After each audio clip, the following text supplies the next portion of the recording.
I'll give you a little bit of context, right? So, Yes. as you know, COVID-19, everybody's doing their thing. You know, some people are doing well, others not so much, but we're all kind of wanting to make things happen. And obviously, when COVID-19 hit, I'm involved with an agency called the Brave Group, and I run a software engineering business called Bridge Labs. And it was just that moment where, you know, you got all this time, and you're now, you know, having to really be in your head about a lot of things. And I'm pretty sure you can appreciate that. And so what I did effectively is I went and I started looking through all my old diaries, because I keep, you know, fairly detailed notes, not as much as I used to. But when I was younger, of like all the things I used to come across, and it was like, oh my God, the world's going to end. I can't believe it. I will never be able to do it. And then you read like, you know, the following day, it was like, okay, actually, it wasn't that bad. And so I looked at that, and I looked at all the other businesses and people that I kind of respected and how they were going through stuff. And I really just wanted to get into the headspace of people that have done amazing things, even through such tough times. A, to, you know, as a personal reflection, but B, you know, as a pay it forward, because, you know, some people just often think that, you know, it becomes easy and, you know, glamorous and, you know, stuff just happens. But I've increasingly really realized that documenting these things becomes important. I'm not that guy that's like making videos every single day. I just don't have the bandwidth, but I did promise that I'll try and do like series. So I'll try and like package, you know, videos over a period of time. My life is not set up to be, you know, creating stuff every single day. So unfortunately, this is the kind of compromise, but I also think it's better because it's a little bit more measured and more considered. So that's kind of the backstory of how we arrived here. I've had a couple of really interesting conversations. So I've spoken to, this morning I was speaking to the group marketing executive at Nedbank, Kensani Nobanda. We were speaking all about hurt people and hurt leaders hurt people, which was really cool. So it was her story and just a reflection on where she's at. Last week, I spoke to the country manager for Coca-Cola, Sanele, a good friend of mine, and we were speaking about loneliness in the leadership position, right? So, you know, the higher the wind blows, the higher the tree blows, the harder the wind blows type, you know, conversation. And then I spoke to a lady who I did my MBA with, Namtla Chetu. She's an executive at SA Airlink, and their business has pretty much, you know, gone belly up, and they're trying to figure things out. But I was speaking about corporate forgiveness. So how do you forgive? Like in a corporate context, you know, you get managed by people, and, you know, sometimes you just walk around and you carry stuff. And the power in, number one, forgiving yourself, but also learning how to forgive people in the corporate context. You know? Bosses are not gods, you know. So that's kind of been the reflections that have been on. And obviously, to you, I'm chatting about, you know, taking on the system and winning, because you literally have done that. And I think as a more inspiring way to kind of couch your journey, I think that's a really, really amazing thing that entrepreneurs face, intrapreneurs face. Everybody faces a system that they're dealing with, and, you know, how do you navigate it? So that's, you know, enter your conversation just as a backstory. So I really, really, really do appreciate your time. I will be very easy with this. I'll take you through a couple of questions. I sent you some stuff to read, but, you know, that's for reference. So if you feel like it makes sense to add, please feel free. And I'm gonna talk a lot less. I promise you that. So just by way of start, I've obviously been following your phenomenal story over the last while on Facebook and the platforms. For anyone that hasn't, which would be quite surprising, can you tell us how the journey is? How's it all gone? I mean, what's happened? Okay, let me start from the beginning. Last year in July, I felt something painful in my chest, and, you know, I thought, oh, this could be it, but I'm not sure. Went and had like some tests done, and, you know, you have those tests, they still don't confirm anything. They're just like, oh yeah, it's very suspicious. You need to look into this further. You need to have a biopsy. And interestingly enough, this was in Zim. And they said to me, because it's in your chest area, you probably will need a plastic surgeon, because if you're going to have any surgery, you know, whatever we're feeling has to come out. So it's better you have a plastic surgeon. Right. Only to discover we have 2 plastic surgeons in the entire country. Wow. 2. Yeah, 2. Sure. So, and so then I started looking for them, only to discover they were both out of the country, and both of them weren't really due back anytime soon. So, so, you know, you're sitting with this news that, oh, you could possibly have cancer, but you need to wait until these guys get back. You know, and you're panicking, and it's hard to stay calm. So we made the decision to fly to Joburg. and rather see someone in Joburg as opposed to waiting. And it's probably a good thing we did, because then, I had the biopsy and all the relevant tests, and that took about 2 weeks for that to happen. So I'd say from the first time I had my test in Zim till when they gave me the final results, my tumor initially was 4 centimeters by 1 centimeters, almost like a chocolate bar. Wow. And then it had grown to 4 by 5 at the time. So imagine if I'd, oh no, let me wait. Who knows exactly? Yeah. So that's the start of this journey, and a taste of things to come and future complications. Wow. But yeah, so it was a good thing. I flew down to Joburg, and then started treatment immediately. They give you a treatment plan as soon as they confirm what it is, and at that stage it was stage 3, and what they call HER2 positive breast cancer. Wow. Yeah, which they say is quite aggressive compared to, they have different types. You have estrogen positive, progesterone positive, and then HER2 positive. Right.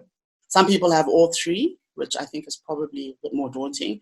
But HER2 positive is I guess 20% of people who get breast cancer are HER2 positive. So the other type is the more common. Yeah. So I started chemotherapy and immediately. So you come back from Joburg and you start treatment in Zim. No. You start treatment in Joburg. I stayed in Joburg. Oh, so okay. Yeah. Because because I identified a surgeon. I went to see him. He then referred me to an oncologist. She then referred me to a radiologist. And what I like about the healthcare system in SA compared to Zimbabwe is they work as a team. So, once you have your surgeon, your oncologist, your radiologist, they meet weekly based on your case. They're interacting. So, from when you move from one to the next, you're not having to brief them once again about what your story is. They're already pre-briefed. They know exactly what's going on. So things seem to move a lot faster and a lot more smoothly. So I was happy to to start treatment in Joburg. So, staying at an Airbnb. Sure. My sister had flown in from Melbourne because she's a doctor. So for her, I think she understood the horrors of the situation more than I did. I was just like, oh, okay, I have cancer. It hasn't really hit me. We'll see how we go. But I'm, looking at the horror on her face, I was realizing, oh, okay, this is maybe this is something. So initially, my chemo was every 2 weeks, and once you have the chemo, you literally are down and out for me it was for 4 or 5 days. And so I did the first chemo, stayed in Joburg because the doctors also wanted to assess how do I react, what's going to happen. And thankfully, I didn't react too negatively. They realized, I can see the treatment through. Yeah. So we flew back to Zim. So it became a case of flying to Joburg, having chemo, packing up another set of chemo, flying back to Zim, having that next round of chemo in Zim, and then and alternating basically. So that was quite it was quite taxing. My sister was there for the first 2, but after that she obviously had to go back to work. So the rest of the journeys I was doing them by myself because my family were here in Zim taking care of my son for me. Amongst the 3 of them. And thankfully I have friends in Joburg, having lived in Joburg before, so I'd have a soft landing when I arrived. Sure. But that was it was quite that's the beginning of the process, right? And then you kind of you get through most of it, and yes, and then the story the plot thickens, as they say. Yeah, well, so initially, once I started the chemo, then I was waiting for a certain drug. It's called Herceptin, which is given to women who are HER2 positive. It really helps reduce the chances of the cancer coming back. But it's a drug you need to be injected every 3 weeks for 12 months. Sure. So initially I was like, you also have to be injected by, a certified physician. It's not one of these other insulin jabs where you can maybe jab yourself. Yeah. And then it's also tricky in terms of storage. It needs to stay certain temperatures between 2 degrees Celsius and 8 degrees Celsius. Oh. So, traveling with it, it had to be, properly packaged. But, with the flights, by the time I'd arrive in Zim, it would be evening. So I wouldn't have time to go to an oncologist or somewhere to store it. So I'd be putting it in the fridge at home, hoping there's no power cuts. hoping, yeah. Wow. Hoping the backup power system works if there is a power cut, because we were buying the drug for 13,000 Rand for an injection. Right? You are joking. Yeah. Yes. Wow. Which worked out to about $600. But looking at it, we were like, but this is too stressful. Maybe let's try and buy it in Zimbabwe. But only to find it was retailing at $2,100 per vial in Zimbabwe. Wow, my goodness. Yes. So already right at the beginning of my treatment, I was like, whoa, some things are not right here. They're really just not making sense at all. Wow. I mean, yeah. Yeah. And so, I mean, sure. So as you go through this process, and obviously you're a powerhouse, you're a marketer, you're a mother, and you're a daughter, you're all these things. Like how were you doing it? Like mentally, where were you drawing strength from? Are you emotionally tired through the process? Are you physically tired? And how are you, how are you keeping yourself strong? Okay, so let me tell you how it feels. So you have your chemo, and for the first sort of 24 hours, you're kind of fine, which is why I was able to get on a plane and fly back. But when it hits so hard, and it gradually gets worse with each chemo that you have. So by the time you get to about 5 or 6, you've lost all your hair, you've got ulcers in your mouth, so you can't eat. The palms of my hands had gone black. The soles of my feet had gone black. My skull was black. It's complete skin color change. Yeah. My eyes were completely red all the time, constantly watering. But on top of that, the physical changes are, I just had no strength. I would literally stay in my room, and my room is upstairs in the house where we live. And once I was up there, I would be up there for the next 5 days. And the amount of energy I had was maybe to get off the bed and go to the bathroom and back. And that was really all I could manage. So, there's a point where you're lying there, because it was also sometimes hard to breathe. You just didn't know what was happening. Sure. Because each symptom or each side effect is different for each person. So you can't phone, day 2, did you also go through it? A lot of people be like, no, I didn't have that, or mine was far worse. So, you're really on your own. But I did find strength. I found strength first of all, within myself, because I'm a single mom. And I remember saying to myself, so if I die, that's it. My son is parentless, and I can't do that to him. He's 5. We haven't had enough time, and maybe if it was 10 years from now, maybe I don't know. I don't know if I'd have a different mindset. But at this stage, he's, it's one of the things that really kept me going was I just can't leave him. I really can't leave him. Sure. The other places I drew strength from were my friends. I've got a couple of friends who've had cancer before. We've had breast cancer. Oh, wow. And one of them particularly, she said to me, Tendayi, no matter what, just follow the steps. Whatever the doctors tell you to do, even if it's not making sense to you, if you don't have the strength for it, follow the steps, because there'll be days where you don't want to do anything, you don't want to go anywhere, you don't want to get up. But as long as if you're saying to yourself, I'm following the steps. And for sure, it did help. It's almost like a mental marker, because, you have your treatment plan when you start treatment. So you already know the dates when things are supposed to happen. And so for me, I'd be holding on to that. I just need to get to the next chemo, or I need to get to the next injection. And then after that, we see how we go. So yeah, that was helpful. But I had a lot of support, friends, family. Yeah.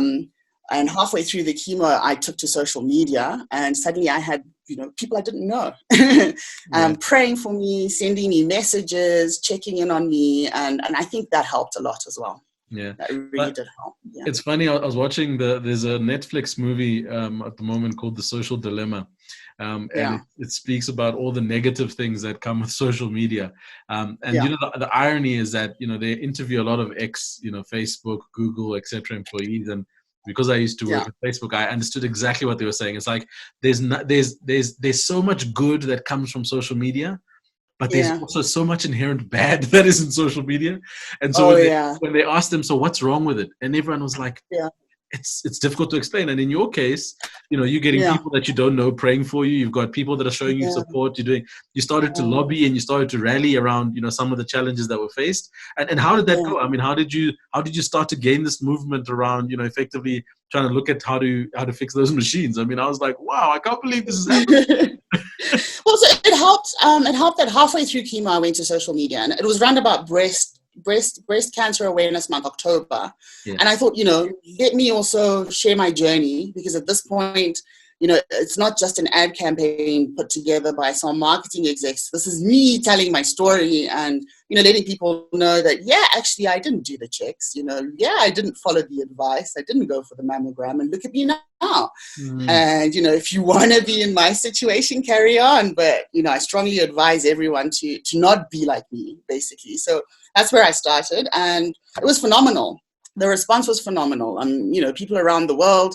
I had people, messaging me and telling me, oh, because of what you said, we've gone and got tested. Yeah. We've gone and got ourselves checked out. So that encouraged me. I think that gave me power and strength that, hang on, so I can say things about what's happening to me personally. It's different as a marketer to put together a clever campaign and talk about your target audience and and demographics and the key message and the golden thread. This is this is me just laying myself bare. Yeah. So it felt slightly different. Because I wasn't necessarily considering what reaction am I hoping to get. I was just out there like, let me just share what I need to share. Let me share what I can. And yeah, it's probably the best response I've ever had in my marketing career, to be honest. Just in terms of authenticity, in terms of people actually engaging, and people being convinced and changing mindsets and people's point of views. Yeah, it was quite powerful. So based on that, when we eventually got to the stage that I've finished chemo, I've had the surgery, and I'm now doing radiotherapy, which at this stage we've decided to do in Zimbabwe. Yeah. Because it's every day. So are the doctors now back from holiday? Wherever they went, did they come back? They came back, but I mean, at this stage, I've completely forgotten about them. Because the surgeon I had in South Africa was amazing. He's excellent. And I'll say this because I look at myself and besides like very tiny scars, you can barely see that, there was anything different. So yeah, his fingers are magic. But on top of that, just having seen other health practitioners. So, now when I go for checkups and whatever, they're always going on about, this is like the most perfect textbook surgery that we've ever seen. Really? So there's a lot of praise. So it's encouraging to know that, I had the best treatment. Oh, that's phenomenal. That's phenomenal. Yeah. And so when you started now in Zim with the radio, you said the radio. So started radiotherapy in Zim because it just made sense, because it's an everyday thing and radiotherapy does sort of wear you down. So it didn't make sense to be in an Airbnb, by myself, in Joburg. So, and it also worked out, surprisingly, that was the one treatment of all the cancer treatment that I've had that worked out cheaper in Zim. Well, okay. Yeah, interesting. Out of everything, yeah. Okay. So I started that, and then we had lockdown. 9 days, nine sessions in. I was due to do 30 sessions of radiotherapy. So 9 sessions in, we have lockdown, but that's okay. I'm actually quite chuffed because I'm like, the COVID's happening, but now people have to stay home, which means us cancer patients are a lot safer because the only people we're bumping into on the street are other cancer patients. So this is great. So for me, it was, in our stride, everything's great. Then we got to session 21. And I'm actually driving to the center and they phone me and tell me, the machine's broke. Oh. So prior to that, it had broken down 1 or 2 times before, but it had been one of those where, they have a local technician and it was something he could fix. So he'd fix it and then the very next day you'd go back. And apparently this is normal because, I'm one of those people who like to research. So you must know everything that's happened during my cancer treatment. I research everything prior to it happening, while it's happening, if anything changes. So I already knew that, okay, this is normal. I'm not too concerned. So initially when they called and said it's broken, I was like, okay, guys, we'll see you tomorrow or the day after when you sorted it out. Great. But then a few days go by and, there's silence. And I'm like, So now I'm phoning, like, so what's going on? What's up? And that's when they say, listen, the problem with the machine is a little more serious. And we're trying to find a slightly higher technician. So there is one, but he's in Bulawayo. And at this stage, travel across the country had also been banned because we're in lockdown. Yeah. So they're like, we're trying to get special dispensation for him to come. So I'm like, okay, great. Still, positive. Something's happening. The guy came, but he couldn't fix it either. So now the requirement was for, an engineer from the manufacturer to actually come in and fix it. But at this stage, there's no international travel. Wow. So, so at this point you sort of sit back and and then that's when I start doing research about what happens to you, what are your chances of cancer coming back if you miss radiotherapy treatment. Yeah. And to be honest with you, all the research that can be found talks about the impact of missing maybe 3 days up to 5 days worth of radiotherapy. There is absolutely no research because it seems unfathomable within the cancer community that someone could stop radiotherapy and a month can go by, 2 months can go by, and so on. I mean, these machines were only fixed 4 months 4 months later after Wow.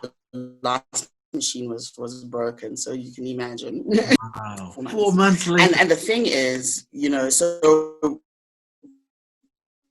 the reason why radio 4 months later, and it's not even the same as those machines that were fixed were ones that have been broken since last year, and those are the ones at the government hospital. The machine at the private facility is still broken as we speak today. Sure. They still haven't fixed that one. Wow. Yeah. Wow. Yes. Wow. Yeah. And so now you've got. I mean, I'm like, my mind is blown, right? So you got this machine that you need to complete your radiotherapy, and it can only be fixed by the manufacturer. The manufacturer can't travel clearly because there's travel bans, and you're sitting there and you're trying to weigh up your odds effectively. Yeah. So at this stage, I mean, we're all, because it's a new situation and we're also dealing with the COVID fear. So everyone's just sort of trying to be calm and we're like, let's wait and see. And then there was a time travel started being allowed, like repatriation of citizens and what have you. That's at the point where I started asking, so if flights are not coming into Zimbabwe, why are engineers not flying in as well? Do you know what I mean? Because surely you can fly them in at the same time. And I wasn't really getting a straight answer from the facility, the private facility. And to be honest with you, I'm actually very disappointed with them because to this day, I feel like they didn't really, they weren't very open with their communication. Yeah. And at this stage, I thought, well, let me find out. It's not just me. And I remember seeing all the patients who were going for radiotherapy because it's a daily thing. There's a whole bunch of us. So I'd see people arrive in ambulances because some people, their situations are severe. Then, some of us would arrive in our cars, etc. And then we'd be having our radiotherapy. So I started wondering, so what's happened with these people, especially the ones who are in ambulances, the ones who have brain tumors and neck tumors and throat tumors, because those are, I think that require immediate attention. Those you can't just stop radiotherapy. Started trying to find out what's happened to them, only to find that, okay, so we have one machine in Bulawayo. It's about 600 kilometers away. And those who could have managed to travel, but those who couldn't, they're sitting at home. Well, there's 3 other machines. There's 3 other machines. Wouldn't it be better to find out what's happening with those? And that's when I started trying to reach out to people. And I eventually managed to speak to the head of PR for the Ministry of Health. And I'll say this about cancer, because it's something that always is in the back of my head that, if I wasn't a cancer patient and if this wasn't a cancer issue, would I have had the same kind of response? Because, I phoned the guy and said who I was, told him my situation. And he immediately was responsive. And it was, oh, I've lost a relative from cancer. I've got family members who've had cancer. I know how terrible it is. I've, had firsthand experience of what it is to go through secondhand experience of what it is to go through this. And immediately he had empathy. So it made it easier to then have the discussion. So guys, what's going on? Yeah. But, I don't know if it would be the same if, let's say, I'd gone and said, our water system, which is one of the issues we have in Zim, we don't have running water. Yeah, the guy would have been like, what are you going to do about it? I don't know if, yeah, exactly. Yeah. Exactly. Sure. But yeah, so it was great. I mean, so that sort of kickstarted that process. But I think what made it difficult is, we have so much scandal happening in Zimbabwe. So, he asked me to write a letter. I wrote a letter, wrote it on behalf of myself and all cancer patients, and then just asked questions like, what is your plan to fix these machines? And he then said, I'm going to make sure that your letter is read by the minister, by everybody involved, and I promise you that I'll come back to you with at least some answer. So I was like, great. But a few days later, the news explodes. Our health minister is in a scandal, $60 million, PPE, fraudulently purchased, I don't know. He's been arrested. He's now in jail. So I remember just like, oh my gosh. So this is the end of my little, and not, thinking, well, I don't think there's anything else I can do now. This is the end of it. But then, still realizing that, hang on, but there's so many people. And if I keep quiet, what's going to happen? So started just literally in WhatsApp groups and everyone that I knew locally saying, guys, please point me in the right direction. Who do I need to speak to? There must be somebody. We can't, this whole thing can't die because of a health minister is being caught in some scandal. He's not the only person. He's not the whole of health in Zimbabwe. There's other people in the structures. So I was then directed to what would be called the head of the Health Services Board, which is a board that monitors the hospitals, who then gave me direct access to the CEO of the hospital where the 3 machines are housed. It's a government hospital called Paranyatwa. So I spoke to this guy on the phone. He was also like, oh, let me give you an update. We are actually working on this. So I thought, what? Oh, I'm so shocked. I was expecting to hear, oh, no, we can't help you. We don't know what to do. But it turns out, he was relatively new to the post, and obviously had come with some sort of energy, seeing the gaps, and had been lobbying for this to be fixed. So turns out they'd bought and paid for all the parts that they needed to fix the machines. They'd taken delivery of them, and then COVID happened. So they were now basically trying to figure out how to get the engineers. But I got the sense that it kind of stalled and took a backseat. What with the minister's issue, what with COVID, it was no longer, something that's on top of the agenda for everybody. And then, so he said to me, what do you need? No, I asked, what do you need? And then he was like, we have to get these engineers. So I was like, what is the problem? I remember then reaching out to my network, discovered that. So that was fantastic. There were so many people willing to help, so many people offering to fly these guys. But eventually, we realized that they could actually take one of the repatriation flights. While that's being arranged, the CEO got fired. The hospital CEO. You joking? Yes, I swear. This is like a telenovela. Yes. I remember just like, I can't believe this is happening. This is, you can't make this up. But yeah, so he got fired. Him and 4 other hospital CEOs. I guess I'm to this day I really don't know the facts, but it came soon after the health minister was arrested. So I'm sure it's a knock-on effect, whatever it is that's happening in the ministry. But I remember at that stage thinking, oh no, not again. We stall again. So yeah.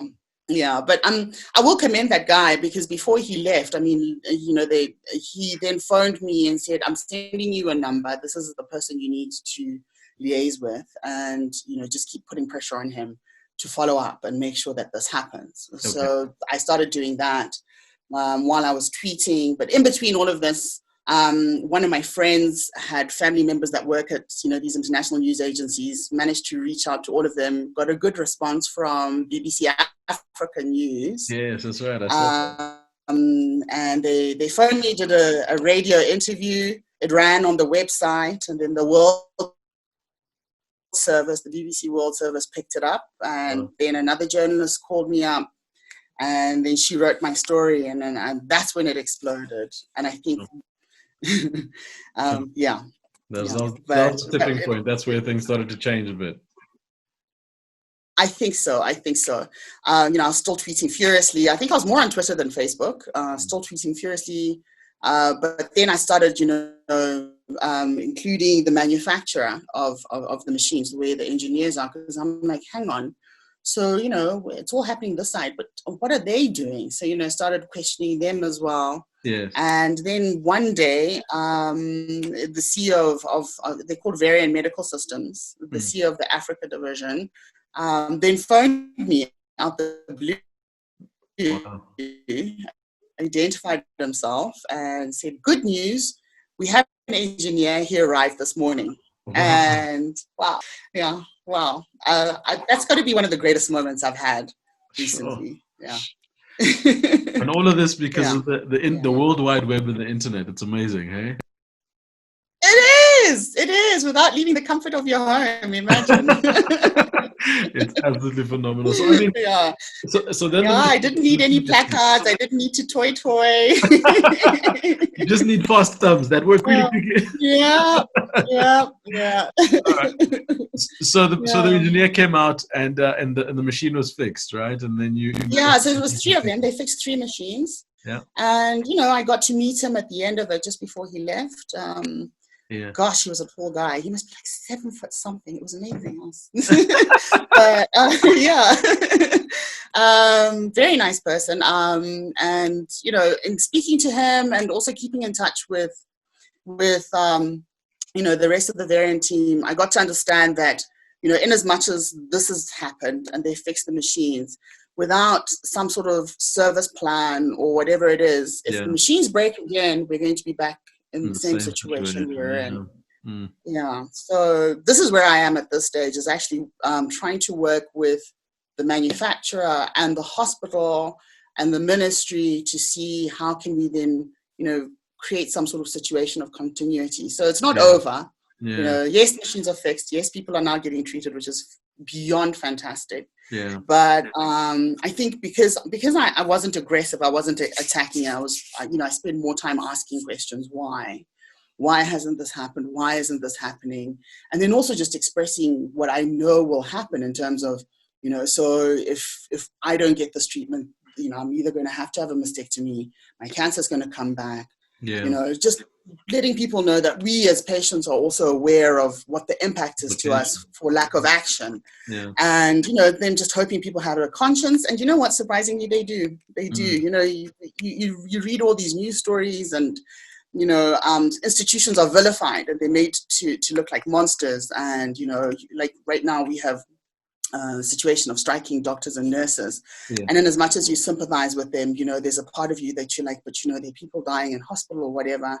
But until you actually meet these people and you speak to them, then you realize, hey, hang on, these people are human just like you and me. They, and they actually have a level of empathy. And it's great because it's easier to have conversations and real conversations about, okay, so this is what's happening. And, they speak truthfully and honestly. Well, that's been my experience of, how far can they help? How much can they actually do? And what are their limitations? So that's been great. Really great. And how are you feeling now, Tendayi? How are you, physically? How are you feeling spiritually, emotionally? Where are you at? Physically, I'm great. I've been given the all clear. So imagine after all of that, I had a run of tests in preparation of continuing the radiotherapy, and only to discover that, the cancer didn't come back. I didn't have any rogue cells that needed to, obviously whatever radiotherapy and all the other treatment I had really worked. So I don't need to actually do the radiotherapy, so I'm not doing that. And I have one last injection of Herceptin on Friday next week, and then I'm done. Oh, wow. I'm free. Wow. I Wow. am done with cancer treatment. I don't know if it can be called remission. I'm not too sure about the terminology, Yeah. but I am cancer free. That is absolutely. So I feel liberated. I feel whole again. I do. It's weird. There was a part of me that always just didn't feel 100% right, but somehow being told these magical words that, you're now okay. I do feel whole. And I feel almost like I have superpowers. I feel a little bit invincible actually right now. Like I can do anything. Like, yeah. I love it. I love it. I love it. I'm ready to tackle whatever it is that comes my way. Well, Yeah. after being through what you've been through, I mean, it's no wonder you feel that way. Yeah. I mean, if I was to Yeah. ask you, I mean, as a parting thought, right? So the 21-year-old Tendayi, who has got the world ahead of her, what would you tell her now that you've been through this experience? Because there may be many Tendayis out there in the world right now, young, old, you name it, that are either facing systemic challenges or facing their own challenges. What parting thoughts would you leave them with? Well, the one is the lesson that I learned from having cancer is nothing's permanent. Nothing is forever. So whatever situation you find yourself in, don't allow the feeling of, oh my gosh, this is it. This is the rest of my life and it ends here. Get on top of it. Always believe that things will change. Things will change. Sometimes you can be the orchestrator of your change, but sometimes, you don't actually need to. It'll change. It'll change. I mean, look at us. Who thought this time last year we would be where we are right now, locked down, doing Zoom calls for meetings? Things have changed. And if we sit and look this time next year, we'll be in a completely different situation. Things change. So, accept that. But I think also never stop asking questions. Always ask. Always ask, no matter how much you feel or understand. Always ask and get more clarity, because, in asking the questions is how I got to where I am now in terms of getting answers about machines, about my treatment, about what works. Always ask. Have an inquisitive mind. Don't ever feel like you know everything just because you've gone through something or whatever it is. Always, always appreciate the inquisitiveness that you have within you. No, that's lovely. Yeah. That's And lovely. keep fighting. Always. And I take my hat off to you, Haig. You've been through a process where, and I think even in the Africa context, asking questions in such a way that you don't get angry or become disrespectful, or, you've obviously managed that extremely well. So I take my hat off to you, because there's that fine line as well, which I think would not have gotten you as far as as you have. So well done. No, the trick was to, before you make a phone call, scream as loud as you can, get all the anger out. Yeah, honestly. And then make the phone call, and then, have like very calm tones. It helps. I mean, think about it. Even just on a normal day-to-day basis, if someone approaches you in a very aggressive manner, you're going to automatically be defensive. You're automatically not going to, it won't go well. So rather always have the calm approach. I think that helps. But have a conversation where you're equipped with as many facts as possible, so that, even if someone is poking at your calmness, hold on to your facts. They'll help you stay calm. I promise you. I'm going to use that one. I'm going to start screaming before I make phone calls. I think it's going to be my thing. It helps. Well, Tendayi, thank you. Thank you so much. Firstly, you are an absolute inspiration. As I said, I've followed your story and I've just been like, I cannot believe this is happening, but you have emerged absolutely victorious, and you're looking fantastic, by the way. Your hair is growing back out. Yes, it's growing back. So it's growing back. I lost it 10 days into treatment. It was all gone. No, you've got like I said, nothing is permanent. Look, it's back. You've got the good genes. You got that good genes. So well done. And thank you for your time. I really do appreciate having the conversation.